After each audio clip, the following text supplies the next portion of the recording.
Baik,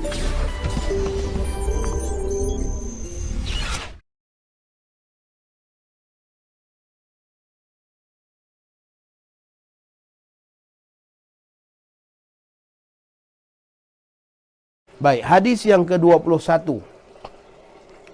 Ya, saya mohon maaf malam ni kita agak ekspres sikit untuk kita nak cepat mengkhatamkan kitab yang sedang kita pelajari, memandangkan masa-masa yang suntuk pada kita ni. InsyaAllah pada malam ni kita cuba baca lebih laju sikit supaya dapat banyak mengkhatamkannya.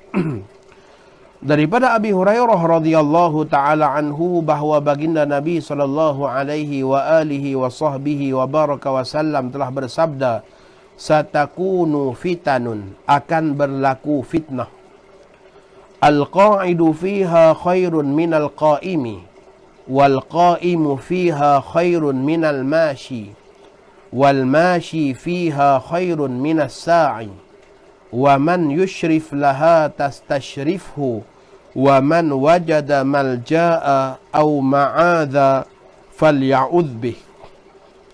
Akan terjadi berbagai-bagai fitnah, maka seorang yang duduk dalam perkara itu, yakni tidak ikut dengan fitnah itu, lebih baik daripada orang yang berdiri kepada fitnah tersebut.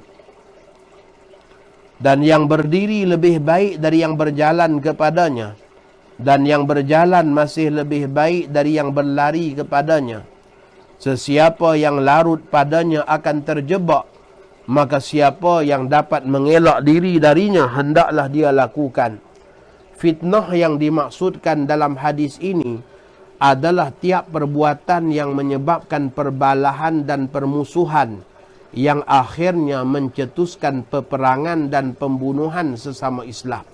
Itu maksud daripada fitnah. Fitnah yang dimaksudkan ni adalah perbalahan dan permusuhan yang menyebabkan berlakunya peperangan sesama Islam. Maka Nabi kita mengatakan akan berlaku fitnah. Tetapi makluman Nabi SAW ni bukan maksudnya supaya kita pasrah, supaya kita pasrah dan kita layan aja fitnah itu, bukan. Tapi maksud daripada baginda Nabi ini adalah bagaimana Rasulullah SAW tak nak umatnya terlibat dengan fitnah, terutamanya dalam permusuhan sesama Islam. Maka hendaklah kita mencari titik-titik persamaan dalam kepelbagaian dan perbezaan yang ada. Carilah titik persamaan yang menyebabkan kita tidak bermusuhan sesama Islam. Maka itu peranan yang sangat penting. Hal khilaf dalam agama, perkara khilaf ni adalah perkara yang baik, supaya terbuka luas pengetahuan kaum muslimin.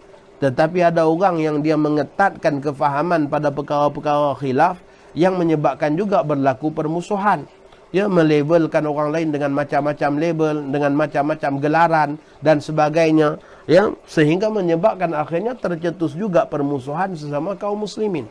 Perkara yang boleh cepat mendatangkan fitnah, permusuhan dan perbalahan. Yang pertama adalah hal-hal berkenaan dengan agama, yang kedua hal-hal berkenaan dengan bangsa. Maka sebab itulah kita tak dibenarkan untuk kita menghina bangsa lain. Tak boleh kita nak piduk hina bangsa lain tu. Sebab apa? Dia pun tak minta dilahirkan jadi bangsa tu. Kita pun tak ada seorang pun daripada kita kecil-kecil dulu, ya Allah, sebelum dilahirkan dulu, ya Allah, lahirkanlah aku sebagai Melayu. Tak ada. Kita tak tahu pun kita nak dilahirkan dalam keturunan apa. Maka dengan sebab itu kita tak boleh nak menghina bangsa lain. Tak boleh menghina bangsa lain. Kerana itu juga merupakan perkara-perkara dan hal yang boleh menyebabkan berlakunya permusuhan dan perbalahan sesama ummah. Maka kita hendaklah mengambil pengajaran daripada apa yang telah berlaku di negara-negara umat Islam. Kita lihat bagaimana apa yang sudah berlaku di Syam, di Syria, tak berkesudahan sampai ke hari ini sudah berpuluh-puluh ribu manusia meninggal, disebabkan sengketa sesama kaum muslimin. Kita ambil pengajaran, tengok dengan apa yang berlaku di Somalia, Ya, berjuta umat Islam meninggal sebab perang saudara. Kita ambil pengajaran dengan apa yang berlaku, ya, yang berlaku di Libya, ya. Sekumpulan manusia yang merasakan bahawa mereka boleh buat Islam dengan lebih baik daripada Muammar Gaddafi. Mereka boleh, ya, memperjuangkan, ya, rakyat lebih baik daripada, ya, Muammar Gaddafi. Maka mereka telah menggulingkan Muammar Gaddafi. Tapi kita lihat apa jadi kepada Libya hari ini. Dalam hal keadaan Masya Allah, ya, di zaman era pemerintahan Muammar Gaddafi itu sifar, ya, sifar buta huruf. Maksudnya rakyatnya semua boleh membaca. Masya Allah, ya. Bekalan air yang sangat baik walaupun mereka negara, ya, padang pasir. Masya Allah, ya. Mereka gulingkan Muammar Gaddafi, ya. Maka pada ketika itu kita lihat apa jadi pada Libya pada hari ini. Maka dengan sebab itulah kita lihat para alim ulama kita dahulu, ya, ketika mana Imam Ahmad bin Hanbal di zamannya fitnah berlaku, fitnah Al-Quran, ya, sebagai makhluk kerana pemerintah terpengaruh dengan ajaran Mu'tazilah. Maka pada ketika itu Imam Ahmad bin Hanbal, ya, dipaksa. Imam Ahmad bin Hanbal dipenjara. Ya, Imam Ahmad bin Hanbal mempunyai murid yang sangat ramai. Amirul Mukminin dalam ilmu hadis. Muridnya hampir 1 juta, Masya Allah. Kalau Imam Ahmad bin Hanbal, ya, menggerakkan satu angkatan untuk menggulingkan kerajaan, boleh pada ketika itu. Kerana ramainya, ya, dan besarnya pengaruh.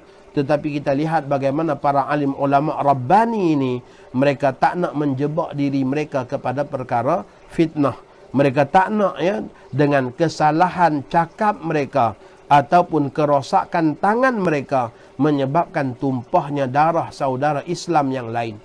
Ya, maka dengan sebab itu dalam riwayat yang lain Nabi kita mengatakan bahawa, ya, kalau berlaku juga kita dah cuba elak, tak nak berlaku perang saudara sama-sama Islam. Tak nak berlaku permusuhan sama-sama Islam. Sekarang ni sama-sama Islam berperang. Di Yaman pun sama-sama Islam juga sedang berperang, insya-Allah. Ya. Ya, kalau jadi juga, ya, ambillah pendekatan yang dipesan oleh Rasulullah sallallahu alaihi wasallam. Nabi kita kata apa? Orang yang ada panah, patahkan panahnya, putuskan tali busur panahnya. Orang yang ada, ya, ada pedang, ya, orang yang ada pedang, hancurkan pedangnya, pukul pedangnya pada, ya, pada batu, supaya dia tak menggunakan pedang tersebut untuk membunuh sesama Islam. Ya, kalau jadi juga kata Nabi, hendaklah dia menjadi seperti sebaik-baik anak Adam. Ya, sebaik-baik anak Adam di mana, ya, Qabil dan Habil. Habil ni tahu dia dalam hal keadaan benar. Ya, namun dia tak sanggup untuk mengotori tangannya, ya, membunuh saudaranya sendiri. Itulah prinsip yang telah diambil oleh Sayyidina Osman bin Affan di zaman beliau. Ketika mana timbulnya fitnah, sehinggalah sekumpulan orang-orang pemberontak datang mengepung rumah Sayyidina Osman. Kalau Sayyidina Osman nak gerakkan angkatan perang untuk memusuhi mereka, boleh saja. Sebab, ya, para sahabat menawarkan diri. Sayyidina Ali bin Abi Talib, Al-Hasan dan Husain, Abdullah bin Zubair, ya, dan ramai lagi, ya, di kalangan para sahabat yang nak bela Sayyidina Osman bin Affan. Tetapi Sayyidina Osman bin Affan mengambil pendekatan tidak mahu mengotorkan tangannya dengan darah, ya, saudara seagamanya.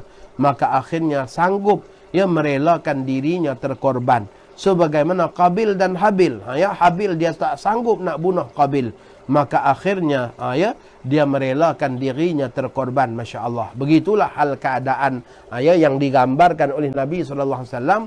Supaya orang Islam ni ambil pendekatan, ya, tidak bermusuhan sesama Islam dan tidak bersengketa sehingga ke peringkatnya bunuh-membunuh. Ya, kerana orang yang membunuh dan yang dibunuh, kedua-duanya akan, ya, akan dimurkai oleh Allah Subhanahu wa taala.